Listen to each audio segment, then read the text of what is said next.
Breaking news. భార్య పిల్లల్ని హత్య చేసిన కేసులో సంచలన తీర్పు వెల్లడించింది వికారాబాద్ జిల్లా కోర్టు.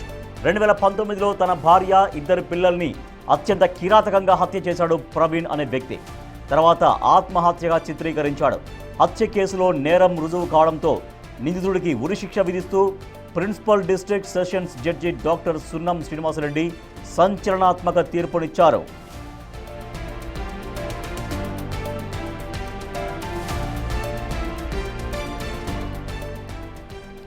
నిందితుడు ప్రవీణ్ ప్రైవేటు ఉద్యోగం చేస్తూ వికారాబాద్లో భార్య పిల్లలతో కలిసి నివాసం ఉండేవాడు.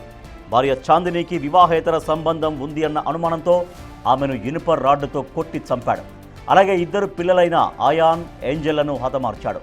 అయితే వారిని హత్య చేసిన తర్వాత తాను కూడా రైలు కింద పడి ఆత్మహత్య చేసుకోవాలని నిర్ణయించుకున్నప్పటికీ పోలీసుల ఎదుట లొంగిపోయాడు. నిందితుడిని రిమాండ్కు తరలించారు. నేర తీవ్రత, ఆధారాల్ని పరిశీలించిన వికారాబాద్ జిల్లా కోర్టు ఉరిశిక్ష విధిస్తూ తీర్పునిచ్చింది.